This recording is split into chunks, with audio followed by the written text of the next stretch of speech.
a new place, a new cultural landscape, a new political, a new way of being, a new way of knowing, a new longing, a new call, a new city, a new story.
Home is passion so profound.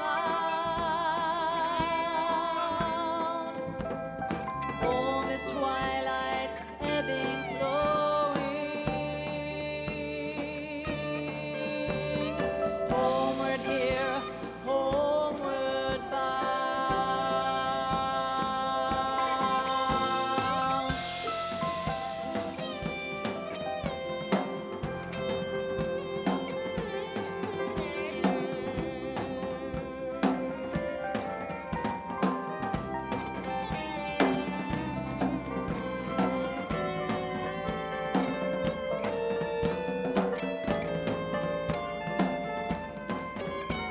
Resist.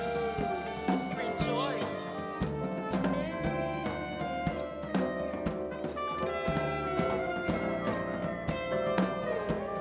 Resist. Rejoice. Laughter, passion, homewood, Resist. There's a river. Resist. homewood, Resist.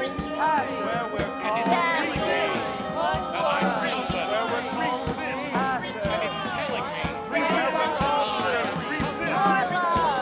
it's telling me that I am Resist. Resist. Resist and rejoice. Resist and rejoice. Resist and rejoice.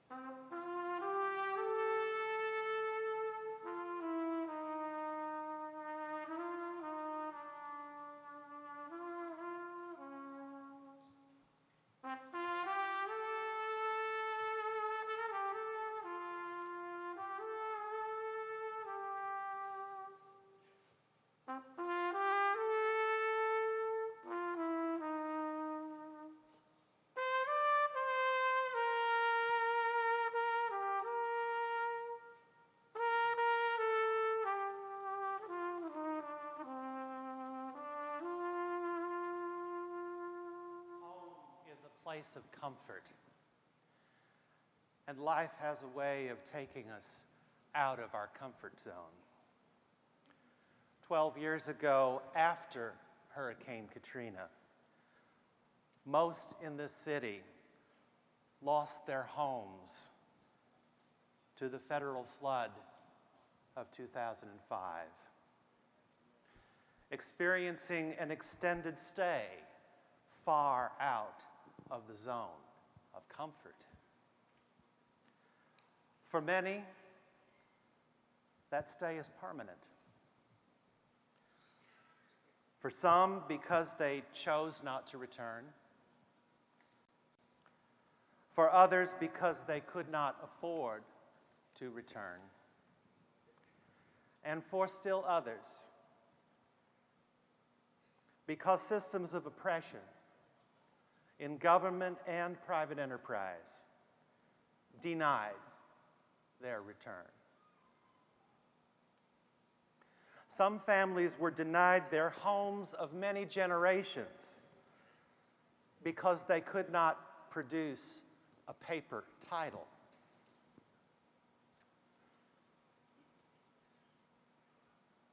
Many learned that their homes, both detached houses and units in large housing projects, would be torn down and not rebuilt. Most who had this experience were Black. While the population of New Orleans has nearly reached its pre-flood level of 400,000, there are today 90,000 fewer Black residents. When I came to this city 4 years ago, I began to hear the stories of how that natural and human-made disaster affected the lives of people here I have come to love.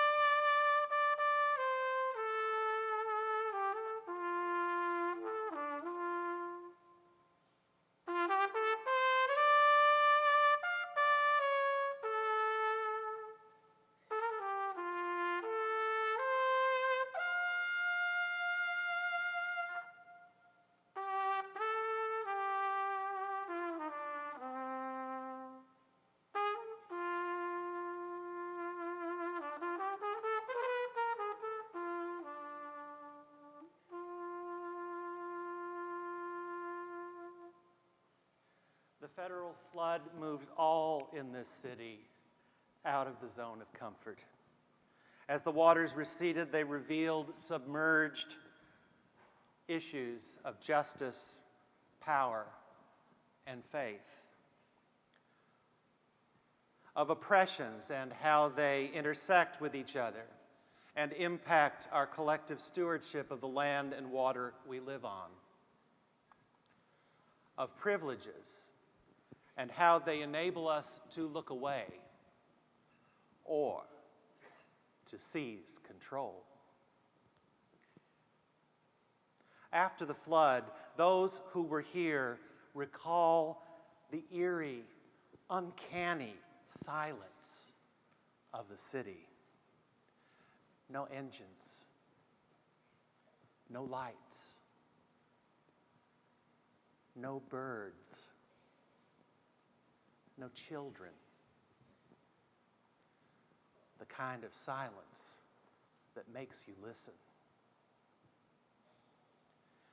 In the first few years, if your neighbor asked you for something, you said, yes, that's all.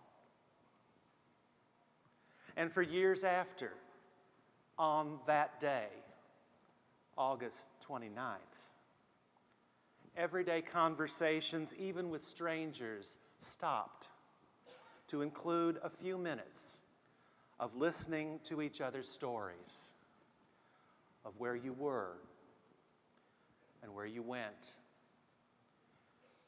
and who or what you lost, and what happened next. Even today, it is not unusual for a survivor to share a storm story with a total stranger. Often, these last 4 years, that stranger has been me. This week, that stranger might be you.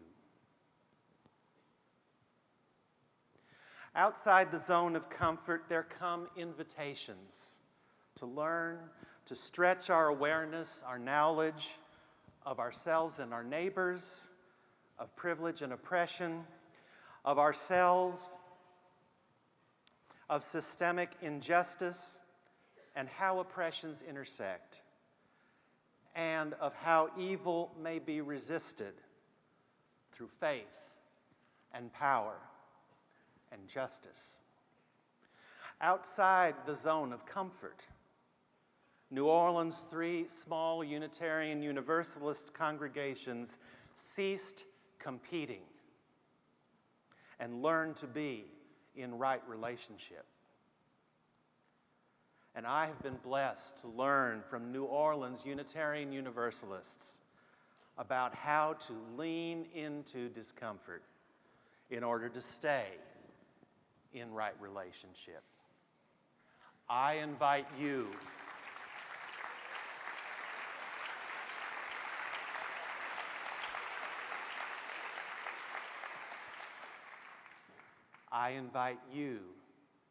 to seek this blessing while you are here, for I assure you, we are offering it to you.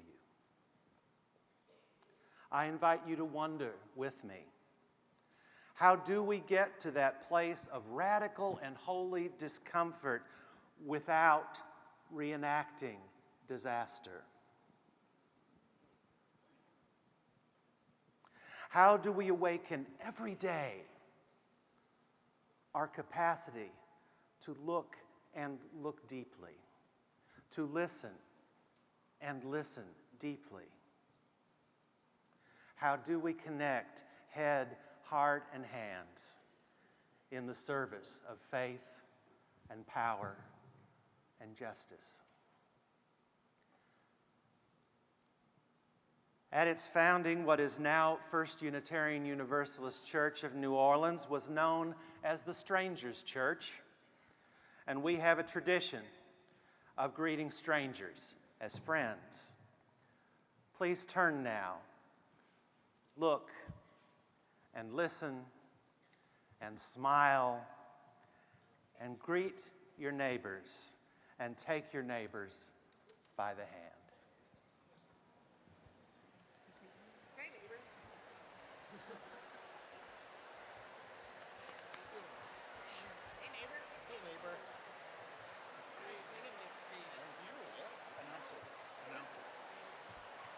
Please rise as you are willing and able.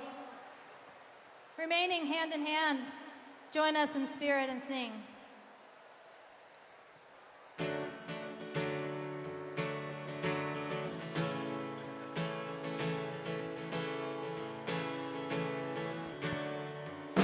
Hand in hand, stone by stone, help me build our sacred home.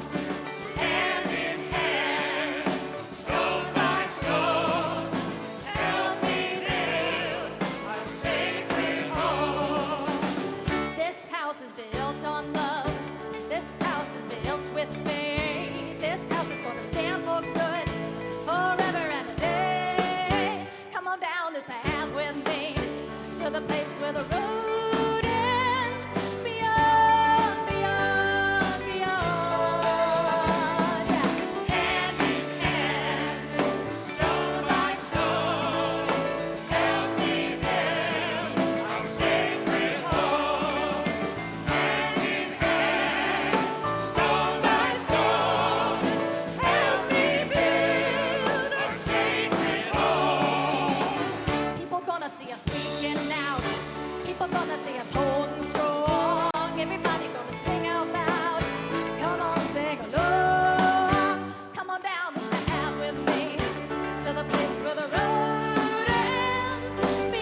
Is home always somewhere over the rainbow, way up high?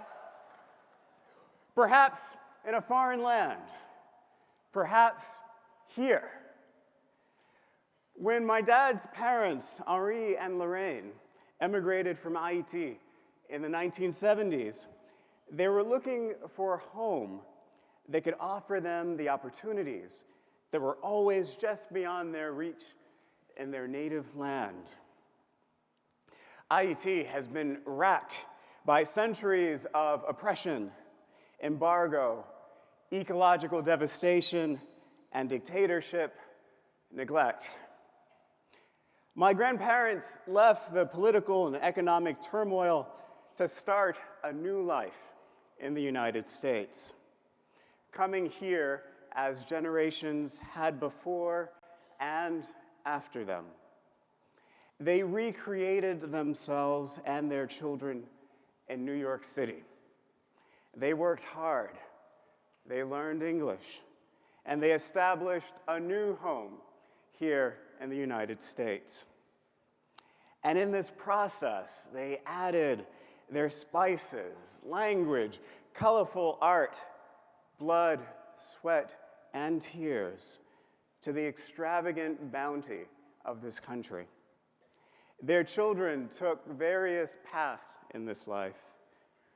My generation, their grandchildren, went off in many more directions, including one special case who went on to become a Unitarian Universalist minister.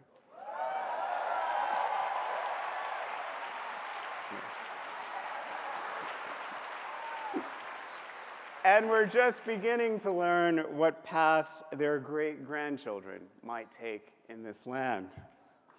And along the ways, there have been some incredible success stories, some heroic turnarounds, college graduations, small businesses, fantastic travels across the globe. And we've had some spectacular failures and profound disappointments. Lives lost too soon to illness or violence, addiction, and broken relationships. Home has to be a container that is strong enough to hold us in the best of times and the worst. Where is home for the immigrant and their descendants? Home is where we are. I believe that my grandparents carried home with them in their hearts in pieces. And wherever they could come together as a family, bringing those pieces together, there was home. For me, home is where I am free to be me, free to hang my pictures up on the wall. It has a table for me to order my thoughts through writing. It has a place for me to laugh in my reckless way of laughing. And another place where I might cry when crying is the right thing to do. It's a place of love, truth-telling, and courage. I can't say that I've actually found that home just yet, but I've certainly seen glimpses of it.